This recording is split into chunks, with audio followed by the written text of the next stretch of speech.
बहन मायावती जी कांग्रेस के लिए जरूरी है अथवा मजबूरी। पिछले 24 घंटे में राजनीतिक घटनाक्रम काफी बदली है। कांग्रेस क्या इंडिया गठबंधन से बाहर होकर बहन जी के साथ आ जाएगा? बहुत सारे नेता लामबंद हो रहे हैं। मैं आरडी भारती और आप देख रहे हैं बिहारी सुल्तान। आपके लिए बिल्कुल एक्सक्लूसिव रिपोर्ट लेकर पहुंचा हूं, आपके सामने प्रस्तुत हुआ हूं। अपने दर्शकों से यह बताना चाहता हूं कि देश में तीन धरा तो हो ही गया है, लेकिन इंडिया गठबंधन में जो अखिलेश यादव जी हैं, जयंत चौधरी हैं, ये सब के सब ठगा सा महसूस कर रहे हैं कि बहन मायावती जी का विरोध करके हमने एक बड़ा पंगा ले लिया। मैं आज आपको इस बात का खुलासा करने वाला हूं। बहुजन समाज पार्टी के नेताओं से भी हमने बात किया। पूर्वांचल के एक कद्दावर नेता है विजेंद्र प्रताप सिंह, गाजीपुर से आते हैं। जैसे मुजफ्फरनगर यानी पश्चिमांचल यानी पश्चिमी यूपी से सुधींद्र भदौरिया हैं, क्षत्रप समाज से आते हैं, ठीक उसी तरह विजेंद्र प्रताप सिंह गाजीपुर से आते हैं, क्षत्रप समाज से आते हैं। उनसे हमारी बातचीत हुई। उन्होंने एक सवाल किया, इंडिया गठबंधन में अल्पसंख्यक चेहरा तो है ही नहीं। मल्लिकार्जुन खड़गे कर्नाटक से आते हैं, भले ही कांग्रेस कह ले वो दलित चेहरा है, लेकिन उत्तर भारत में उनकी एक्सेप्टेबिलिटी जो है, जो उनको जो है लोग पसंद कितना करेंगे, लोग रिसीव कितना करेंगे, उनकी बातों में कितना आएंगे। बहन मायावती जी एक आइकॉन है बहुजन समाज के, SC ST OBC माइनॉरिटीज के। विजेंद्र प्रताप सिंह के अनुसार बाबू सिंह कुशवाहा बसपा के साथ होंगे उत्तर प्रदेश में, असदुद्दीन ओवैसी जी आ सकते हैं, पंजाब में सुखबीर बादल होंगे, महाराष्ट्र में प्रकाश अंबेडकर होंगे। महाराष्ट्र की राजनीति में प्रकाश अंबेडकर को 6% वोट प्राप्त होता है बहुजन समाज का। और जितने भी नेता इंडिया गठबंधन में ताल ठोक रहे हैं, उनके पास कितना प्रतिशत वोट है? केवल यूपी में सपा है, सपा जो है क्षेत्रीय पार्टी है। नीतीश कुमार की जदयू क्षेत्रीय पार्टी है, केवल बिहार में है। आरजेडी केवल बिहार में है। आम आदमी पार्टी जो है वो पंजाब और दिल्ली में है। अगर वोट प्रतिशत देख लें, 2019 के लोकसभा चुनाव में आम आदमी पार्टी को मात्र 27 लाख वोट मिला था, और जो बहुजन समाज पार्टी है इन्हें 2,56,00,000 वोट मिला था। जो समाजवादी पार्टी है उनको केवल उत्तर प्रदेश में 1,55,00,000 वोट मिला था। तो कहने का मतलब यह है कि वोट प्रतिशत जब पूरे देश के पैमाने पर लेकर चलते हैं तो बसपा सबसे आगे है। अब प्रश्न यह उठता है, कांग्रेस में जो मंथन है, मैंने शुरू में कहा कि कांग्रेस बहन मायावती जी को किस तरह से देख रही है, यानी उनके लिए बहन जी मजबूरी है या जरूरी है। कांग्रेस को एक और सुझाव दिया गया है उनके बड़े नेताओं के द्वारा, जो एक्सपर्ट है, जो कांग्रेस के चाणक्य हैं, कि अगर उत्तर प्रदेश और गुजरात दो जगह आप घेर लेते हैं भाजपा को, तो भाजपा बिल्कुल टूट जाएगी। मात्र 40 सीट अपना बढ़ा लीजिए। वर्तमान में जो वर्तमान सीट है कांग्रेस का, उसमें मात्र 40 सीट का इजाफा कर दिया जाए तो भाजपा विपक्ष में आ जाएगी।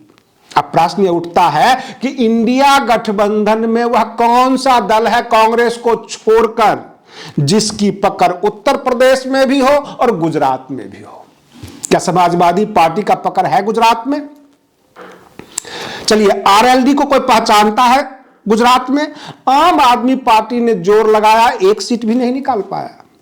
तो प्रश्न यह उठता है कि जो भी पार्टियां हैं, नीतीश कुमार हो, आरजेडी हो, गुजरात में टिकने का दमखम नहीं है, लेकिन बहुजन समाज पार्टी को वोट प्रतिशत भी गुजरात में अच्छा है, कैडर भी है। बहुजन समाज पार्टी के कैडर पश्चिम बंगाल में भी है, उड़ीसा में भी है, हरियाणा में भी है, पंजाब में भी है। तो बसपा ज्यादा जरूरी है कांग्रेस के लिए अथवा सपा?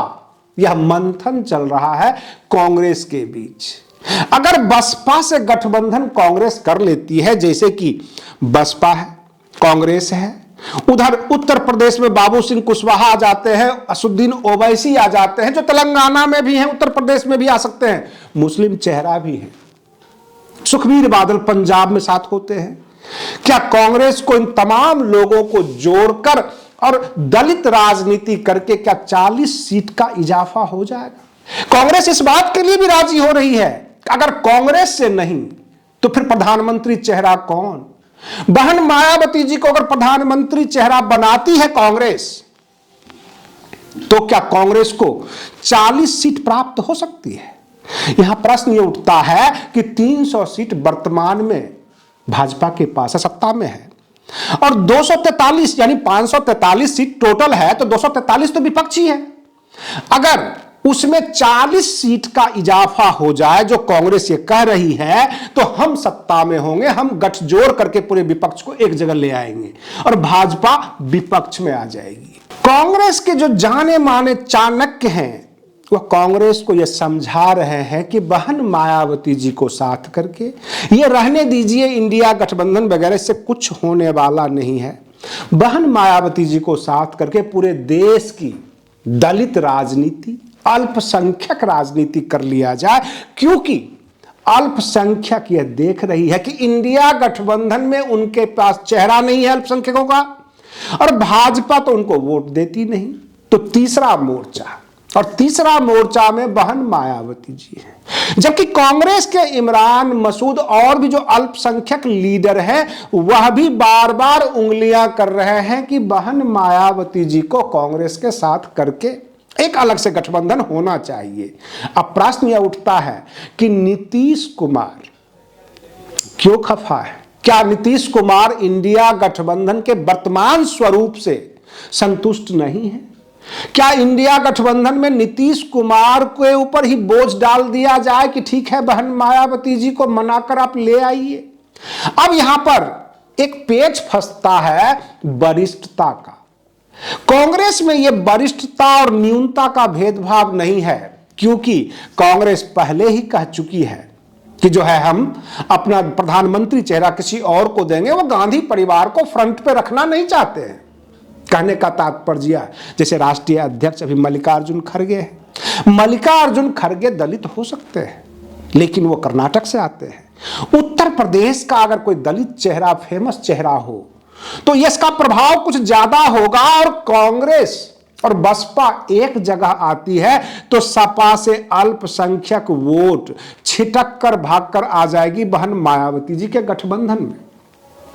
कांग्रेस को भी फायदा होगा, आगामी फायदा भी होगा, केवल लोकसभा चुनाव में ही नहीं। और जो उखड़ा हुआ जनाधार है, जो जीरो पर है, वो कांग्रेस का एक बेस बन जाएगा, क्योंकि उत्तर प्रदेश में कांग्रेस को खोने के लिए कुछ भी नहीं है। और इसी बात का अंदेशा आरजेडी को, नीतीश कुमार को, सबको है कि कहीं कल को इंडिया गठबंधन से कांग्रेस निकलकर और भागकर बसपा के साथ कर लेती है, तो हम लोग तो ठगा के ठगा महसूस होंगे। आपको बता दें कि नवीन पटनायक जो उड़ीसा से आते हैं, उड़ीसा में इंडिया गठबंधन का वजूद नहीं है, और उड़ीसा के जो नवीन पटनायक हैं वो इंडिया गठबंधन का कोई मुखर चेहरा भी नहीं है। जबकि उड़ीसा में भी बहन मायावती जी का बसपा का वोट बैंक है, और ये साबित तो मैं अपने चैनल के जरिए भी कर सकता हूं, क्योंकि हमारे व्यूअर्स हैं, हमारे दर्शक हैं बसपा के। रही बात ये, बिहार में भी बसपा का जनाधार है, तो नीतीश कुमार को वहां की भी चिंता है कि बसपा गड़बड़ करेगी अगर हम इंडिया गठबंधन से दूर रखेंगे तो। पश्चिम बंगाल में भी बसपा के स्टेट प्रेसिडेंट है, वहां के वोटर हैं, कैडर हैं, वहां भी समस्या पैदा होगी। तो सारे के सारे ने क्या कर लिया कि मल्लिकार्जुन खड़गे को जो है आगे कर दिया।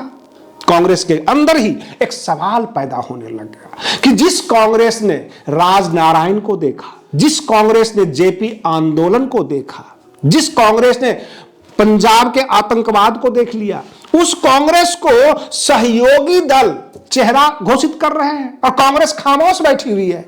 कांग्रेस इसमें वीटो लेगी और बहन मायावती जी को चेहरा बनाकर 2024 का लोकसभा चुनाव लड़ने वाली है। इसका साफ साफ संकेत मिल चुका है। मैं अपने दर्शकों से यह कहना चाहता हूं कि आगामी गठबंधन जो होने वाला है, भाजपा का जनाधार खिसकने वाला है, जितनी जोर लगा ले। और इस बात की चिंता प्रधानमंत्री नरेंद्र मोदी जी को खूब है। वह 10% वोट तो अपने कार्यकर्ताओं से मांग दिए कि बढ़ना चाहिए, यानी 37 से हमको 50% पे लाइए। लेकिन डर है बहन मायावती जी का, और डर इस बात का है कि कांग्रेस अगर यह खतरनाक खेल खेल गई, बसपा को गठबंधन में ले लिया और कांग्रेस के द्वारा ही ऐलान कर दिया गया कि इस देश को मैं एक दलित महिला प्रधानमंत्री देने वाला हूं बहन मायावती जी के रूप में, तब इस देश का बहुजन समाज किसे वोट करेगा? हम अपने दर्शकों से महत्वपूर्ण कमेंट्स चाहते हैं कि इसके बाद क्या होगा, इसे आप क्या कहेंगे कि बहुत बड़ा खेला हो गया? क्योंकि सब कुछ अभी बंद मुट्ठी है, तमाशा बन रहा है, एक दूसरे से मुलाकातें हो रही है, टेलीफोन पे बातचीत हो रही है, गठबंधन का ऐलान अभी फाइनल नहीं हुआ है। एक दो दौर में बहन मायावती जी का जो गठबंधन पार्टनर होंगे जितने भी अलग अलग स्टेट में, वह भी क्लियर हो जाएंगे। इंडिया गठबंधन से कौन बाहर निकला, कौन निकलने वाला है, वह भी क्लियर हो जाएगा।